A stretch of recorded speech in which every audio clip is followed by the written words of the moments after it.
새벽에 아버지 집에 나와 아버지를 찬양하며 하나님의 말씀을 드리며 기도하는 사랑하는 성도들 한 분 한 분을 꼭 안아주시고 이곳에 운행하시고 통치하시는 성령님의 따스함을 느낄 수 있는 귀한 시간 되게 하여 주시옵소서. 이 세상을 살아가는 동안에 나의 힘을 의지할 수 없고 나의 힘을 의지하면 실패하기에 오늘도 주님의 능력을 힘입어 세상에서 승리하기 위하여 주님 앞에 나아왔사오니 하늘의 능력으로 덧입혀 주시옵시고 담대함을 가지고 담대히 세상을 향해 나아가는 하나님의 믿음의 용사들이 되게 하여 주시옵소서. 마음속에 괴로움이 있습니까? 땅을 쳐다보고 자신을 바라보며 한숨 짓지 말게 하시고 눈을 들어 주를 바라보게 하여 주시옵소서. 이 땅의 모든 고난과 아픔을 이겨내고 승리하셔서 하나님 보좌 우편에 계신 예수 그리스도를 바라보며 모든 염려를 다 내려놓고 주님이 주시는 놀라운 기쁨과 평안으로 가득하게 하여 주시옵소서. 이 새벽도 성령님께 의탁드리며 예수님의 귀하신 이름으로 간절히 기도드립니다. 아멘. 18쪽 3장 하나님 말씀 보겠습니다. 빌립보서 4장 6절 7절 2절 말씀입니다.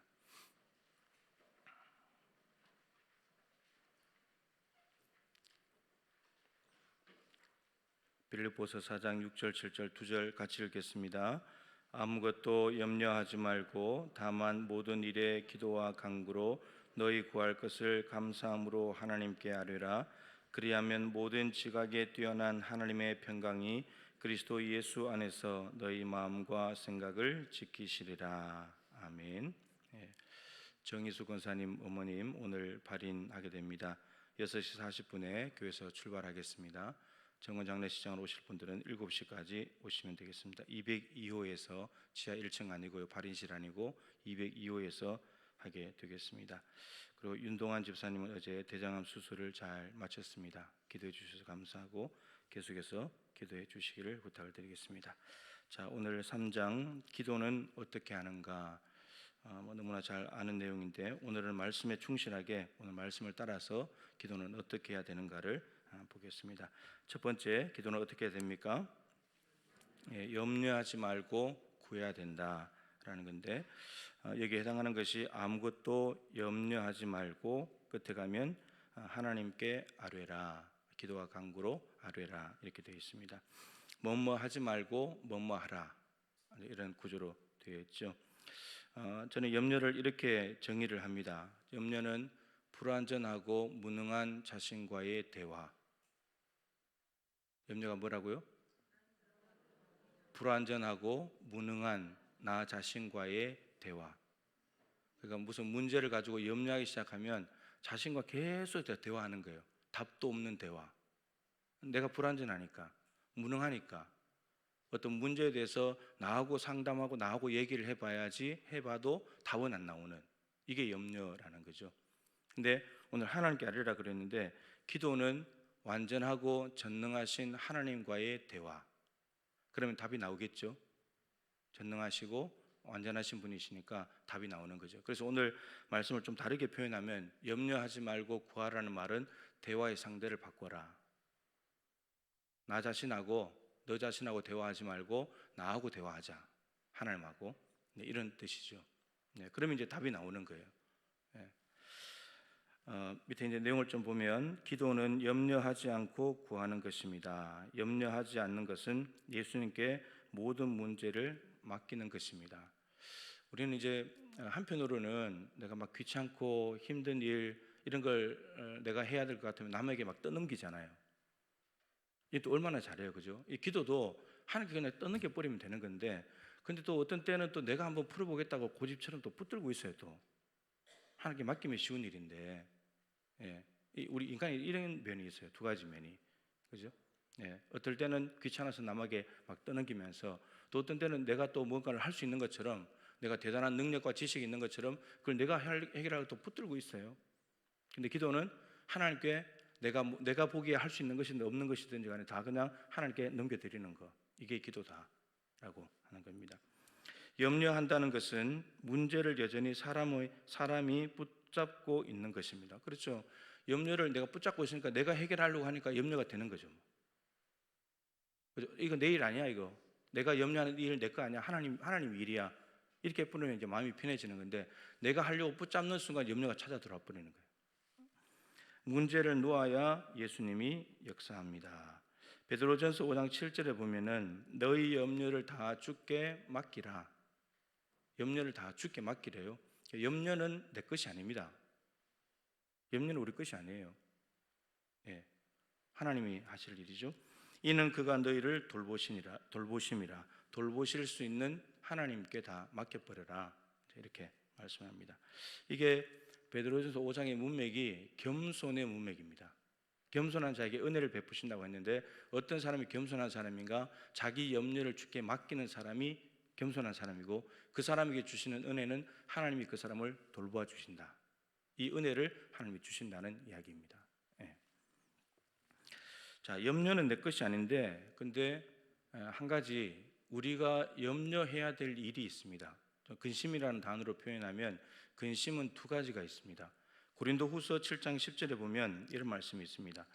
하나님의 뜻대로 하는 근심은, 하나님의 뜻대로 하는 근심이 있대요. 이것은 후회할 것이 없고 구원에 이르게 하는 회개를 이루는 것이다. 그러나 세상 근심은 사망을 이루는 것이니라. 하나님의 뜻대로 하는 근심이 있고 세상 근심이 있습니다. 근데 특징이 뭐냐면, 하나님의 뜻대로 하는 근심은 회개를 통해서 구원에 이르게 합니다. 회개를 하게 된다는 거죠. 근데 세상 근심은 사망을 이룬대요. 세상 근심 속에 자꾸 빠져들다 보면 이제 그 사망으로 가는 거죠. 그래서 가끔씩 보면은 아주 극단적인 선택을 하는 사람들이 세상 근심에 빠져들다가 해결책이 없으니까, 그러니까 이제 극단적인 선택을 하다가 실제로 육적으로도 사망하기도 하고 영적으로도 완전히 피폐해지고 이렇게 되는 거죠. 근데 이 세상 근심은 따라서 사망을 이루니까 하지 말아야 될 근심이고, 근데 하나님의 뜻대로 해야 될 근심은 구원을 이루는 것이기 때문에 회개를 통해서 이거는 반드시 해야 될 근심입니다. 이게 뭐냐면, 여러분, 잘못한 것, 죄에 대해서, 죄에 대해서 하나님 앞에 잘못 산 것에 대해서 아무 염려와 근심이 없다. 이건 죽는 거예요. 죄에 대해서는 내가 죄를 지었을 때는 근심해야 돼요. 이거 어떻게 하지? 이거 내 힘으로 해결할 수 없는 건데, 이런 마음을 가지고 하나님 앞에 나아가야 되는 거예요. 세례 요한도 그렇지만 베드로를 이야기하면, 베드로가 오순절날 성령을 받고 난 뒤에 설교를 했을 때 53일 전에, 부활절 지나고 성령 강림절 오순절 50일 지날 때니까 예수님이 십자가에 돌아가셨을 때 3일 전에 돌아가셨을 때 53일 전이죠. 그때 예수님을 십자가에 못 박았던 유대인들이 베드로가 말한 설교를 듣고 난 뒤에 우리가 어찌할꼬,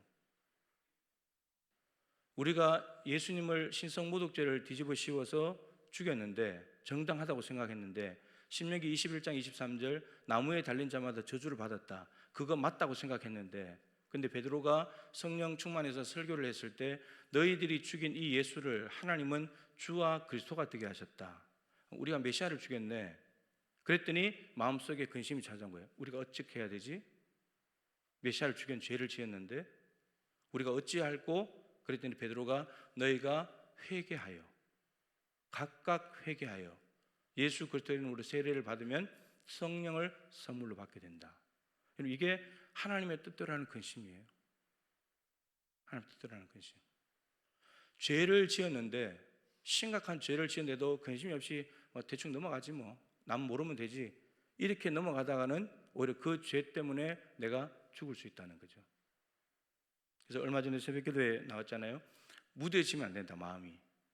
다윗 이야기를 했었습니다. 다윗이 정말 민감하게 깨어 있을 때는 사울의 옷자락 벤 것만으로도 마음이 괴로웠어요. 사울을 죽인 것도 아니고 해롭게 한 것도 아니고 그냥 잠자고 있는데 가가지고 옷자락 조금 베고 온 거. 근데 그것 때문에 양심 찔려서 힘들었는데, 하나님의 기름 부음 받는다는 데가 저러면 안 되지.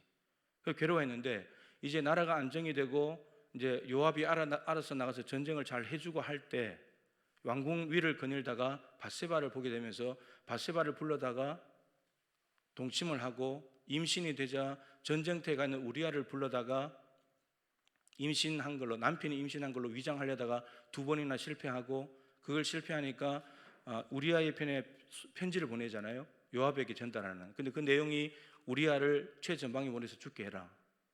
자기를 죽이라는 자기의 충성하는 다윗 임금의 편지를 우리아가 자기 손으로 들고 요압에게 가서 편지를 전해주고는 죽었어요. 근데 이렇게까지 되도록 다윗이 마음속에 근심이 없어요. 아무런 가책도 없어요. 옷자락 하나 뺀 것 때문에도 그렇게 힘들어하던 다윗이 밧세바를 간음했을 때도 이게 신호가 왔었어야 되는데, 근심이 됐었어야 되는데 근심되지 않는 거죠. 임신해가지고 그랬을 때도 근심이 와야 되는데, 최전방에 보내가지고 죽게 했을 때도 와야 되는데 이 근심이 아무런 근심이 없어요. 근데 나단이 와서 당신이 죄인이라고 하나님께서 지적해 주자 그때 싹 깨달아요. 그때 싹. 그러니까 이게 하나님의 뜻대로 하는 근심을, 이건 해야 되는 근심인데 하지 않는다면 이건 정말 사망으로 가는 거예요. 사망으로. 근데 세상 근심은 2번 생각할 것도 없이 하나님께 그냥 맡기면 돼요. 근데 회개를 이루는, 만약에 잘못한 것에 대한 부분이라면 정말 예민하게 깨어서 윤동주 시인처럼 잎새에 이는 바람에도 괴로워했다. 하늘을 우러러 한 점 부끄러움이 없기를. 다윗이 한 점이 아니라 지금 한 점이 아니라 선이 지금 그려지고 있는데도 모르고 있는 거예요. 선이 그려지고 있는데도. 네. 이렇게 가면 심각해진다는 거죠. 그래서 하나님의 뜻대로 하는 근심은 반드시 해야 될 근심이고, 세상 근심은 하지 말아야 될 근심이다. 해야 될 근심을 하지 않는 것도 사망이지만, 해야 될 근심을 하지 않는 것도 사망이고, 하지 말아야 될 근심을 하는 것도 사망이고, 근심을 잘 보고 해야 될 것은 해야 되고 하지 말아야 될 것은 하지 말고. 근데 우리가 잘 생각해 보면 거꾸로 할 때가 많아요. 세상 근심은 안 해야 될 근심인데 그걸 내가 해결할 수 있는 것은 다 짊어지고 하고 있어도, 근데 잘못을 하고 죄를 짓는데 하나님의 뜻대로 이 죄에 대해서 내가 어떻게 해야 될까 근심해야 되는데 근심이 없어요. 우리 잘 돌아보세요. 그럴 때가 많이 있었거든요. 다윗이 그랬으니까. 자, 2번째, 기도는 어떻게 해야 됩니까? 바라는 것을 간구해야 된다. 똑같은 말씀인데 거기 오른쪽 페이지 보시면 표준 3번역으로 적어놓은 번역본이 있는데 그 번역본을 한번 읽어보겠습니다. 아무것도 염려하지 말고 모든 일을 오직 기도와 간구로 하고 여러분이 바라는 것을 감사하는 마음으로 하나님께 아뢰십시오. 여러분이 바라는 것을 염려에 대해서 어떻게 되기를 바라는 것이 있다면 그것을 하나님께 구해라 라고 하는 거죠. 바라는 것이 사실은 있어야지, 없으면 하나님이 주셔도 모릅니다. 사실은 내가 뭘 바라는 게 있어야 하나님이 이렇게 갖다 줄 텐데, 이 강의를 들을 때 예전에 그 조영기 목사님 이야기를 하더라고요. 하나님 저에게 자전거를 한 대 주십시오. 자전거, 근데 하나님께서 이렇게 물으시더래요. 무슨 자전거? 자전거가 한두 대가 아니잖아요. 종류가. 너무 많은데 그 자전거를 바라는 마음이 있다면 어떤 자전거를 달라고 구해라는 거죠. 하나님께. 그러면 하나님이 주시겠다는 거예요. 근데 어떤 자전거인지 모르고 그냥 자전거만 주십시오 했는데 자전거가 오면 이게 또 살펴보고 마음에 들면 이게 하나님 주신 거고 마음에 안 들면 안 주신 거, 이렇게 갈 수 있으니까 구체적으로 구하라는 이런 말인 거죠. 그래서 여러분들도 기도를 할 때 구체적으로 구해야지 그 비슷한 것이 이렇게 오면 저 사람인가 이렇게 알게 되는 거죠. 아브라함의 종이 이삭의 며느리 리브가를 구하러 갈 때 이렇게 기도했잖아요. 하나님, 순적히 좀 만나게 해주십시오. 순적히 만나게 해주시는데 내가 우물가에 가서 물을 좀 달라고 했을 때 어떤 여인에게, 이 여인이 나에게 뿐만 아니고 말도 안 했는데 내가 타고 온 짐승에게까지 물을 준다면 내가 그 여자인 줄 알겠습니다. 너무 구체적이잖아요. 그죠? 근데 자기 자신에게 물을 주는 것은 할 수 있잖아요. 어떤 여인이 와서 물 좀 달라 그러는데 주는데 말하지 않았는데도 짐승까지 챙겨주는 여인이라면 괜찮겠다 생각을 한 거죠. 그렇게 했는데 정말 리브가가 딱 나타나서 이미 리브가는 오고 있었죠. 아브라함의 종이 말하고 기도하고 난 뒤에 출발한 것이 아니고 이미 오고 있었죠. 하나님께서 이미 보내신 거죠. 그런데 이 종이 그렇게 기도하게 되면서 그러니까 기도를 그렇게 하게 된 것도 하나님께서 이끄시는 거죠. 그래서 리브가를 만나게 된 거고, 뭐 여인이 한둘이었겠습니까? 그죠? 만나서 이제 데리고 온 거죠. 1000km 넘게 데리고 와서 이제 결혼을 하게 된 거죠. 자, 누가복음 밑에 마태복음 7장 9절에서 11절 말씀 읽어보겠습니다. 너희 중에 누가 아들이 떡을 달라 하는데 돌을 주며 생선을 달라 하는데 뱀을 줄 사람이 있겠느냐? 너희가 악한 자라도 좋은 것으로 자식에게 줄 알거든 하물며 하늘에 계신 너희 아버지께서 구하는 자에게 좋은 것으로 주시지 않겠느냐. 자, 여기에 보면 이제 네 가지를 좀 생각할 수 있는데, 첫 번째는 응답은 반드시 있다. 악한 아버지가 아무리 아버지가 악해도 자식이 달라고 하면 악한 아버지도 자식에게 준다는 거예요. 응답은 분명히 있는 거죠. 하나님은 그런 분은 아니지만, 하나님은 더 좋은 분이지만 응답은 반드시 있다. 두 번째, 나쁜 것은 주시지 않는다. 자식에게 좋은 것으로 자식에게 줄 알거든. 그리고 아버지께 구하는 자에게 좋은 것으로 주시지 않겠느냐. 이 말은 좋은 것으로 주신다는 거죠. 사실은 우리가 생각하기에 좋은 것보다 더 좋은 것 주시는 분이죠. 그 다음에 세 번째, 왜 좋은 것으로 주시냐면 선하신 분이니까. 하나님은 선하신 분이니까. 따라서 이 말은 네 번째, 하나님이 주시는 모든 것은 선하다. 하나님의 본질 자체가 선하시다면 하나님이 우리에게 주시는 것은 다 선하다. 여러분, 이게 아멘이 됩니까? 하나님이 우리에게 주시는 모든 것은 선하다. 하나님은 선하신 분이기 때문에 악을 행하실 수가 없어요. 근데 우리가 보기에 하나님 나한테 왜 이러세요? 내가 생각하기에 나쁜 것 같고 내가 생각하기에 나를 힘들게 만드는 것 같은데, 근데 하나님은 선하신 분이기 때문에 그게 하나님이 나에게 주신 것이라면 그게 선한 것으로 고백할 수 있는 이런 말이에요. 이것도 지금 중요한 생각의 틀을 바꾸는 거하고 연관이 있는데, 여러분, 우리는 바울이 육체의 가시가 있었잖아요. 육체의 가시가 있었는데 하나님께 몇 번 기도했어요? 3번 기도했잖아요. 근데 응답이 어떻게 왔어요?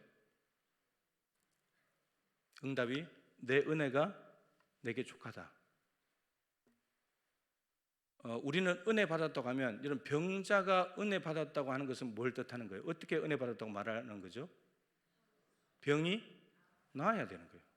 근데 지금 보세요. 바울이 하나님 앞에 3번이나 기도할 만큼 육체의 가시, 누가 봐도 저 사람 저기 심각하게 아픈데 이렇게 보이는데 하나님 말씀하시기를 지금 또 내 은혜는 나한테 충분히 가고 있어.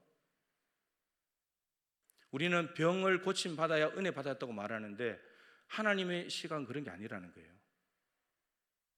그러면 바울이 3번 기도했는데 병을 안 고쳐주신 하나님은 악한 분이겠네? 그런 거예요? 그러니까 우리가 생각의 틀을 바꿔야 돼요. 병은 고쳐주셔야지만 하나님이 나한테 은혜를 주시는 거다. 아프면 은혜가 없는 것이 돼버리는데, 근데 성경은 바울에게 말하기를 하나님이 내 은혜가 나한테 지금 충분히 가고 있는 거야. 쉽게 말하면 너 그거 가지고 살아야 돼. 왜 그러냐? 왜 하나님이 그렇게 하시냐면 그 바울의 약한 질병을 통해서 하나님의 강한 능력이 역사하시는 통로거든요. 그래서 바울이 고린도후서 12장에 바로 앞부분에 육체의 가시가 있다, 3번 죽게 간구했는데 하나님의 은혜가 족하단다, 은혜가 지금 충분히 오고 있단다, 너 지금 하나님의 은혜가 와서 그 정도야, 이렇게 말씀하시는데 바울이 내가 약할 때 강함 되시는 하나님, 나는 약한 것을 자랑한다고.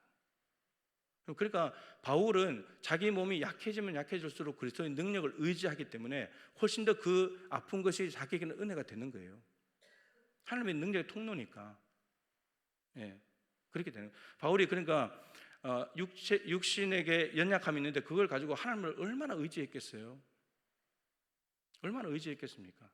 하나님의 능력이 아니고서는 이 약한 몸을 어떻게 복음을 전하러 다니겠습니까? 늘 그런 기도를 하지 않았겠습니까? 그런데 잘 보세요. 그럼 바울이 육신의 질병이 안 고쳐지지 않았는데 바울이 어떻게 죽었습니까? 어떻게 죽었어요? 순교당했잖아요.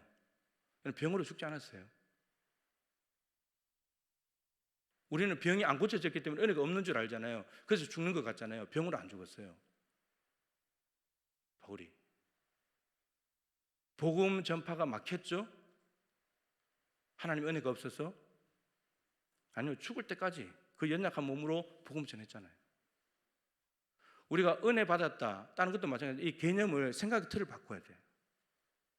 이것만 바꾸면 바울처럼 육신의 연약함이 있는 중에도 비록 고침받지 못하지만 그러나 하나님의 능력의 통로가 되면서 오히려 그 병을 더 감사하며 살아갈 수도 있다는 거예요. 그 생각의 틀을 바꾸지 않으면 한쪽으로만 치우쳐져요.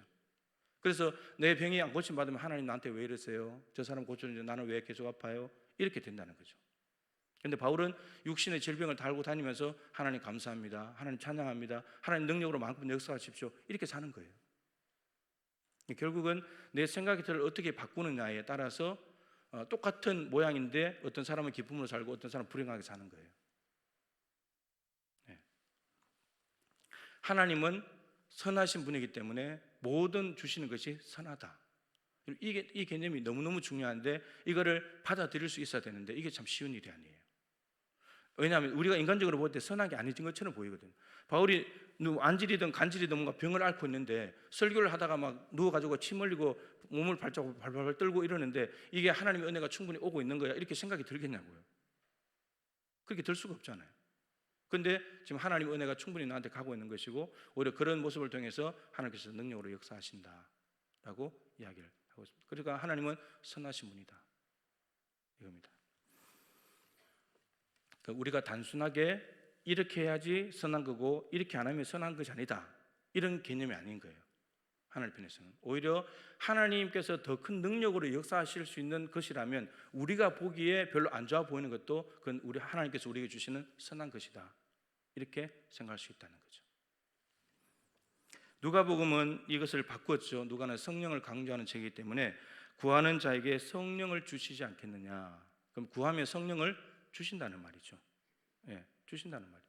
그래서 누가가 이 말씀을 기록했는데 사도행전 2장에 정말 기도했더니 성령이 오셨잖아요. 말 그대로 이루어지게 된 거죠. 하나님은 약속하신 것을 다 이루시는 분이기 때문에 선하신 분이시고 전능하신 분이고 신실하신 분이십니다. 오늘 이 새벽에도 여러분들이 구하는 것이 있다면 구체적으로 하나님 이렇게 좀 해주십시오, 마음의 소원을 아뢰보십시오. 하나님께서 그걸 들으시고 가장 좋은 것으로 여러분들에게 주실 것입니다. 자, 세 번째, 기도는 어떻게 해야 됩니까? 하나님을 믿고 구하십시오. 이제 감사함으로 하나님께 아뢰라, 이제 이렇게 되는 건데, 하나님께 아뢰는다는 자체가 하나님께 대한 믿음의 표현이 되는 거죠. 기도의 대상이 하나님입니다. 그러니까 하나님께 기도한다는 것은 하나님이 이걸 해줄 수 있는 능력이 있으니까 그분께 구하겠죠.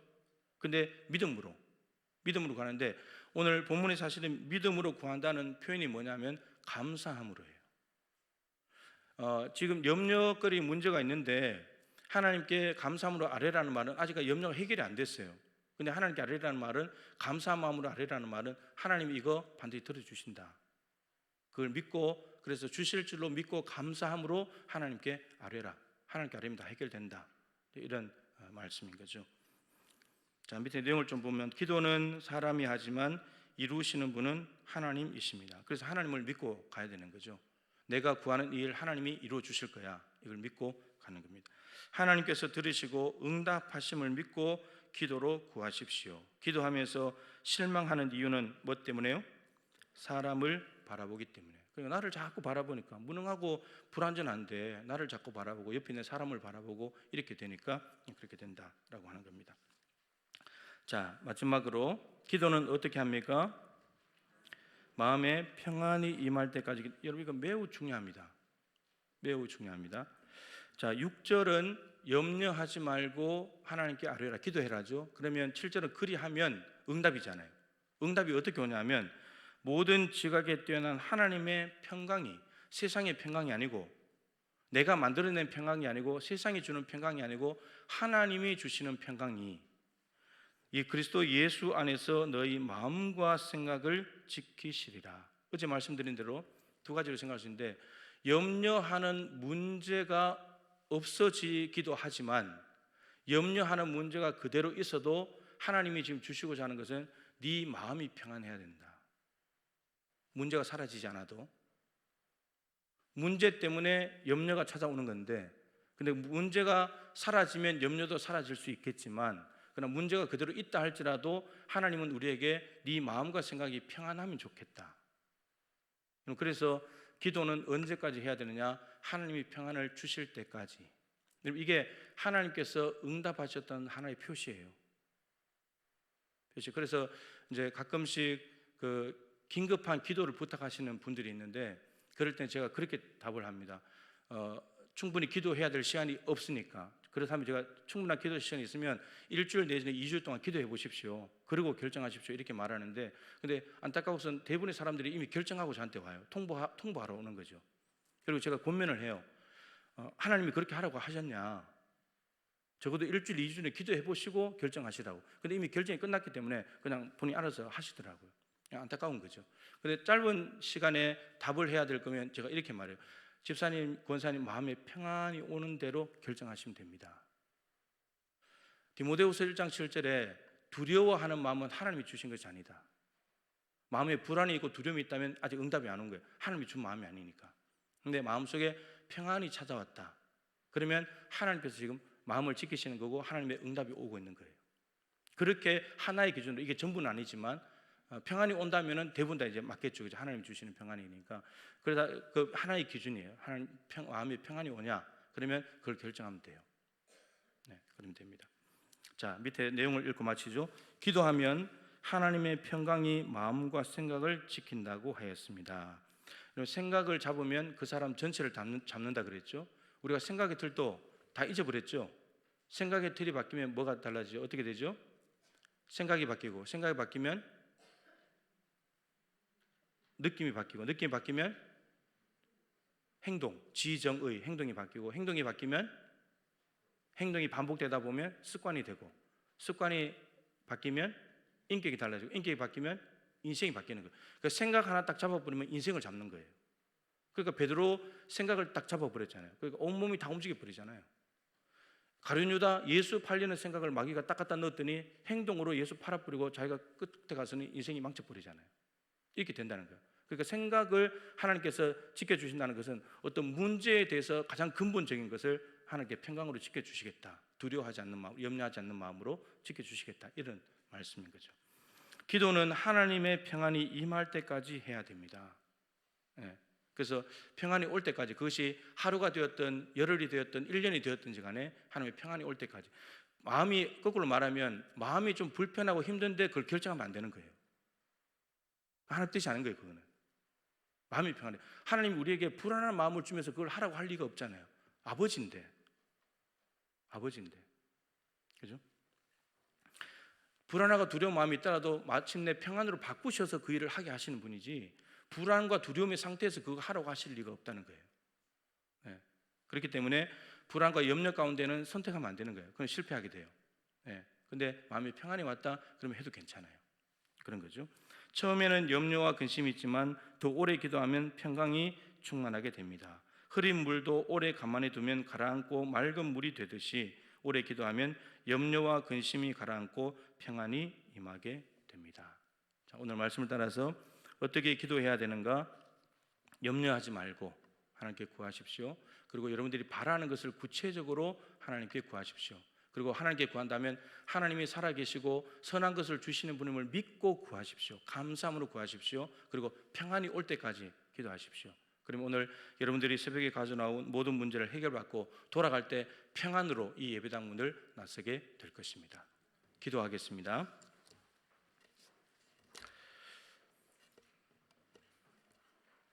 이 새벽에 여러분들이 가지고 있는 염려하는 일들 하나님께 맡겨드리십시오. 염려는 여러분의 것이 아닙니다. 괜히 내 것도 아닌데 그거 가지고 있는 것도 욕심이고 교만한 거죠. 겸손한 사람은 염려를 주께 맡기는 사람이라고 했습니다. 하나님께서 돌보시는 은혜를 받게 하시겠다고 약속하셨습니다. 여러분들 맡겨드리면 좋겠고, 그리고 지금 코로나 상황이 참 만만치 않게 가고 있는데 교회들 목회자들 모임이 많이 연관이 돼서 참 속이 상합니다. 속이 상한데 아무튼 조심하고 또 조심하고 생활 방역 잘 지키는 것 너무너무 중요한 일이고, 우리 교회도 마땅히 해야 될 바를 잘 할 수 있도록 기도하면 좋겠고요. 미국의 사태가 심상치 않아 보입니다. 하나님께서 코로나를 통해서 백인 우월주의, 인종차별 이러한 부분들을 아주 오래된 고질병인데 드러내고 계시는 것이 아닌가 하는 생각이 듭니다. 미국이 조금 더 깨끗해지고 좀 새로워졌으면 좋겠습니다. 트럼프 대통령도 좀 깨어서 맑은 정신을 가지고 하고 그 주변의 참모들이 좀 기도하면서 하나님을 믿는 참모들이 제대로 좀 잘 조언하고 협력해가지고 올바른 길로 미국이 가고, 그래도 기독교 국가고 최강대국인데 저런 나라들이 안정을 빨리 찾아야 세계 평화가 그래도 어느 정도 기여하지 않겠습니까? 위해서 기도해 주시길 바라고, 환우들을 위해서는 여러분 계속 기도해 주십시오. 수술 끝나고 회복 잘할 수 있도록, 오늘 장례도 은혜 중에 잘 마칠 수 있도록 기도해 주시면 좋겠습니다. 기도하시다가 평안히 돌아가시길 바랍니다. 기도하겠습니다. 하나님